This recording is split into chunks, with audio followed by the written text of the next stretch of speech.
ನಮಸ್ತೆ, good food land ಚಾನಲ್ಗೆ ನಿಮಗೆಲ್ರಿಗೂ ಆತ್ಮೀಯ ಸ್ವಾಗತ. ಇವತ್ತೊಂದು ಇನ್ಸ್ಟೆಂಟಾಗಿ ಮಾಡುವಂತಹ ಎಗ್ ಫ್ರೈ ರೆಸಿಪಿ.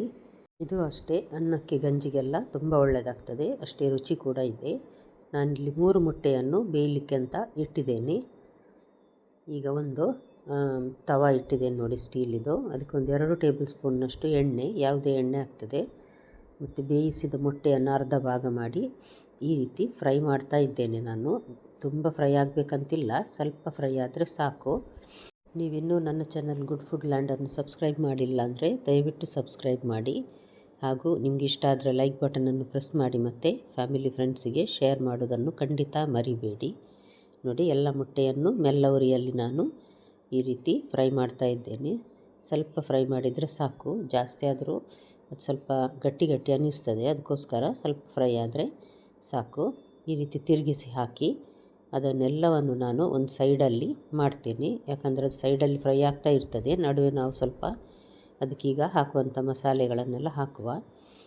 ಒಂದು ಸಾಧಾರಣ ಮಧ್ಯಮ ಗಾತ್ರದ 1.5 ಈರುಳ್ಳಿ, 1-2 ಕಾಯಿ ಮೆಣಸನ್ನು ಕಟ್ ಮಾಡಿ ನಾನಿಲ್ಲಿ ಹಾಕಿ ನಡುವೆ ಹಾಕಿ ಅದೇ ಎಣ್ಣೆಯಲ್ಲಿ ಫ್ರೈ ಮಾಡ್ತೇನೆ. ಸ್ವಲ್ಪ ಬಾಡಿದರೆ ಸಾಕು, ತುಂಬ ಫ್ರೈ ಆಗಬೇಕಂತೇನಿಲ್ಲ, ಸ್ವಲ್ಪ ಬಾಡಿದರೆ ಸಾಕು. ಇದು ಬಣ್ಣ ಸ್ವಲ್ಪ ಈರುಳ್ಳಿದು ಬದಲಾಗ್ತದೆ ನೋಡಿ, ಆಗ ಗೊತ್ತಾಗ್ತದೆ ಇದು ಸಾಧಾರಣ ಫ್ರೈ ಆಗಿದೆ ಅಂತ. ಈಗ ನಾನು ಕೆಲವು ಮಸಾಲೆಯನ್ನು ಇದಕ್ಕೆ ಹಾಕ್ತೇನೆ. ಕೆಂಪು ಮೆಣಸಿನ ಪುಡಿ ಮತ್ತು red chilli powder, Kashmiri red chilli powder, ಅರಸಿನ ಪುಡಿ ಮತ್ತು ಕರಿಮೆಣಸಿನ ಪುಡಿ, ಇಷ್ಟೇ ಮಸಾಲೆ ಇದಕ್ಕೆ. ಇದನ್ನೀಗ ಹಾಕಿ ಇದನ್ನು ಅಷ್ಟೇ ಒಂದು 2 ನಿಮಿಷ ಮೆಲ್ಲ ಉರಿಯಲ್ಲಿ ಫ್ರೈ ಮಾಡುವ. ಮತ್ತು ರುಚಿಗೆ ತಕ್ಕಷ್ಟು ಉಪ್ಪು ಇದನ್ನು ಸಹ ಹಾಕಿ ಫ್ರೈ ಮಾಡಿ.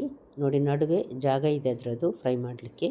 ಅಷ್ಟೊತ್ತಿಗೆ ಸೈಡಲ್ಲಿ ಮೊಟ್ಟೆ ಫ್ರೈ ಆಗ್ತದೆ. ಇದು ನೋಡಿ, ಪ್ಯಾಕೆಟ್ ಇದೆ ನೋಡಿ ಕೆಚಪ್ ಇದು, ಅದನ್ನು ತೆಗೆದುಕೊಂಡಿದ್ದೇನೆ ನಾನಿವತ್ತು, ಮನೆಯಲ್ಲಿತ್ತು. ಹಾಗಾಗಿ ಅದರಲ್ಲಿ ಒಂದು 2 ಪ್ಯಾಕೆಟ್ ಅಂದರೆ 2 ಚಮಚ ಬೀಳ್ತದೆ ಅದಕ್ಕೆ, ಟೀ ಸ್ಪೂನು. ಇಲ್ಲಿ ಡಾರ್ಕ್ ಸೋಯಾ ಸಾಸ್ ಇದು ಸಹ ಪ್ಯಾಕೆಟೇ ಇತ್ತು, ಅದರಲ್ಲಿ ಒಂದು ಅರ್ಧ ಚಮಚದಷ್ಟು ನಾನಿಲ್ಲಿ ಹಾಕ್ತೇನೆ, ಪೂರ ಹಾಕ್ತಾ ಇಲ್ಲ ಒಂದು ಪ್ಯಾಕೆಟ್. ಇದನ್ನು ನೋಡಿ ಈ ರೀತಿ ಚೆನ್ನಾಗಿ ಮಿಕ್ಸ್ ಮಾಡಬೇಕು. ಉಪ್ಪು ಹಾಕಿದ್ದು ಸಹ ನಾವು ಕಡಿಮೆ ಆಗಿದೆಯಾ ಅಂತ ಒಮ್ಮೆ ಚೆಕ್ ಮಾಡಿಕೊಳ್ಬೇಕು.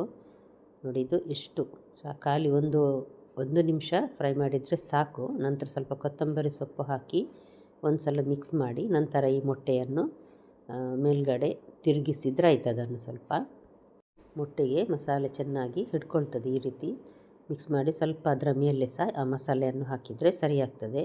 3 ಮೊಟ್ಟೆಗೆ ಈ ಮಸಾಲೆ ಸರಿಯಾಗಿದೆ. ಜಾಸ್ತಿ ಆದರೆ ಸ್ವಲ್ಪ ಈರುಳ್ಳಿ ಮತ್ತು ಮಸಾಲೆ ಹುಡಿ ಎಲ್ಲ ಜಾಸ್ತಿ ಹಾಕಿದರೆ ಆಯಿತು. ನೋಡಿ, ಮೊಟ್ಟೆಯ ಮಸಾಲೆ ರೆಡಿ ಆಯಿತು. ಎಗ್ ಫ್ರೈ ಇದು ಸ್ವಲ್ಪ ಡ್ರೈ ಆಗಿರೋದ್ರಿಂದಾಗಿ ಇದಕ್ಕೆ ಎಗ್ ಫ್ರೈ ಅಂತ ಹೇಳ್ತೇವೆ. ಯಾವುದೇ ನೀರೆಲ್ಲ ಹಾಕಲಿಲ್ಲ ನಾವು. ಹಾಗಾಗಿ ಖಂಡಿತ ಇವತ್ತಿನ ರೆಸಿಪಿ ನಿಮಗೆ ಇಷ್ಟ ಆಗಿರ್ಬೋದು ಫ್ರೆಂಡ್ಸ್. ದಯವಿಟ್ಟು ಲೈಕ್ ಬಟನನ್ನು ಪ್ರೆಸ್ ಮಾಡಿ. ನಾಳೆ ಇನ್ನೊಂದು ಹೊಸ ರೆಸಿಪಿಯೊಂದಿಗೆ ಮತ್ತೆ ಭೇಟಿ ಆಗ್ತೇನೆ. ಧನ್ಯವಾದ.